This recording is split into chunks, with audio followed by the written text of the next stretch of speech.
Assalamualaikum warahmatullahi wabarakatuh. Perkenalkan, saya Tiari Gualdini Firmanda, NIM 126 208 213 093. Absen 31. Saya merupakan mahasiswi Win Said Ali Rahmatullah Tulungagung, jurusan Tadris Biologi, kelas 2A. Tujuan saya membuat video ini yaitu untuk memenuhi tugas akhir semester Matkul Filsafat Pendidikan Islam. Pada kesempatan kali ini, saya akan menyampaikan opini saya mengenai apa yang didapat dalam mempelajari filsafat pendidikan Islam dalam satu semester ini.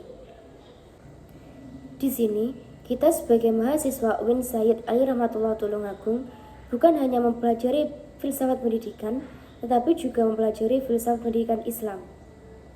Dengan kita mempelajari filsafat pendidikan Islam ini, kita memiliki bekal pada diri kita sendiri dan generasi selanjutnya sebagai pegangan pembelajaran untuk generasi yang berkepribadian Muslim. Sehingga generasi tersebut dapat mengembangkan usaha pendidikan dan melakukan pembenaran bahkan penyempurnaan metode filsafat,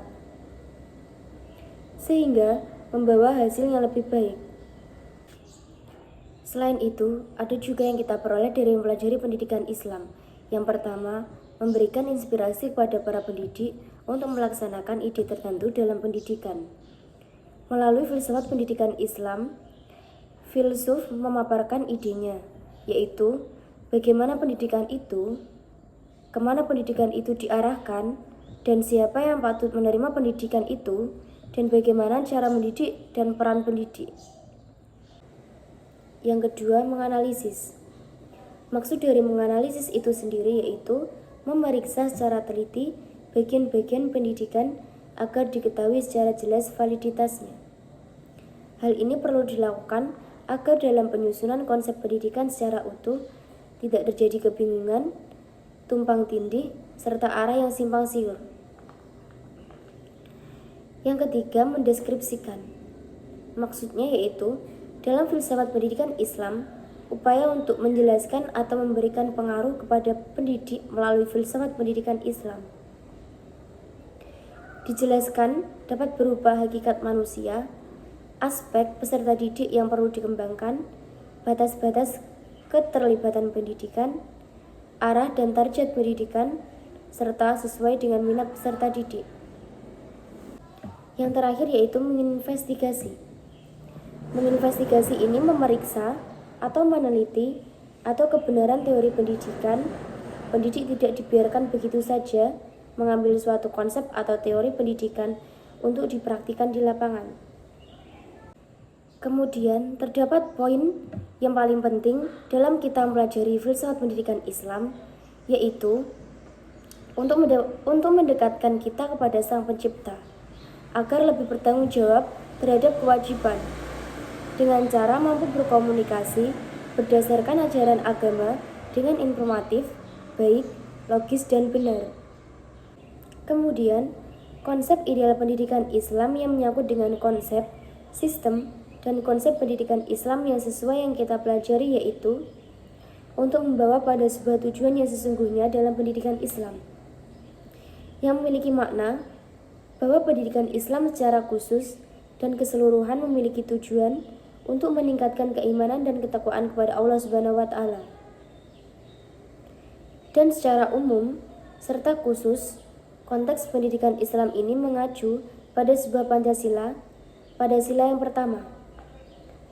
Karena jika kita analisis lebih lanjut, pendidikan Islam ini merupakan dua buah bentuk penyelenggaraan negara yang bersifat spiritual dan material.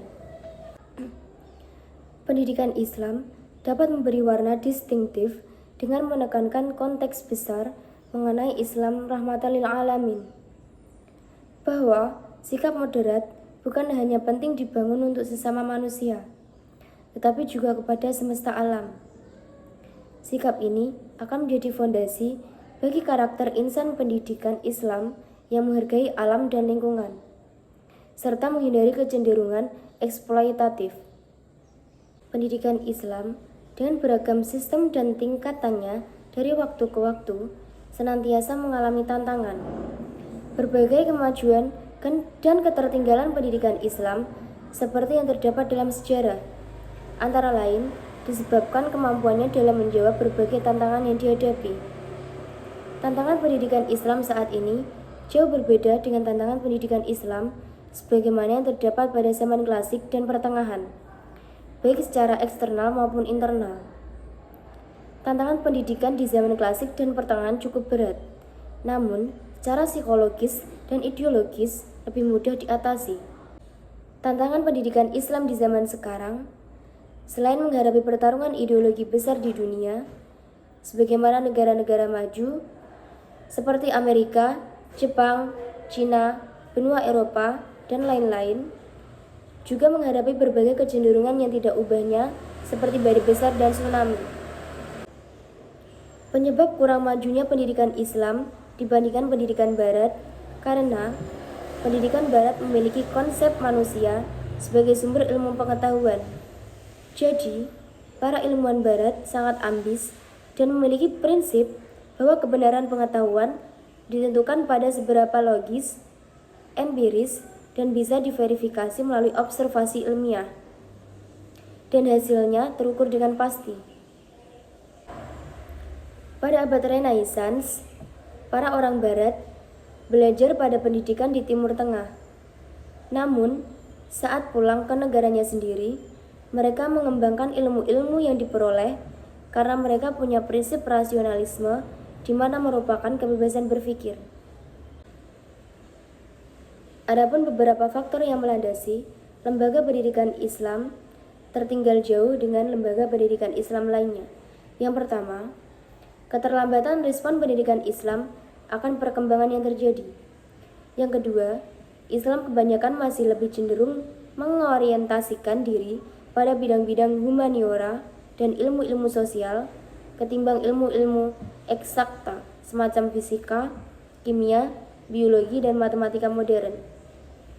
Yang ketiga, pendidikan Islam tetap berorientasi pada masa silam ketimbang berorientasi kepada masa depan atau kurang bersifat future oriented. Yang terakhir, sebagian pendidikan Islam belum dikelola secara profesional baik dalam penyiapan tenaga pengajar, kurikulum maupun pelaksanaan pendidikan. Mempelajari mata kuliah filsafat pendidikan Islam tanpa adanya persepsi terhadap dirinya saat menjadi guru, maka perkuliahan dengan mata kuliah ini dianggap gagal. Tetapi, apabila para mahasiswa setelah mempelajari mata kuliah ini kemudian berkesimpulan bahwa menjadi guru agama itu sulit dan berat, menjadi guru mempunyai beban yang luar biasa, kalimat tersebut menandakan bahwa proses pembelajaran mata kuliah ini dianggap berhasil. Demikian penyampaian refleksi perkuliahan saya selama 1 semester ini. Apabila ada salah kata mohon dimaafkan. Wassalamualaikum warahmatullahi wabarakatuh.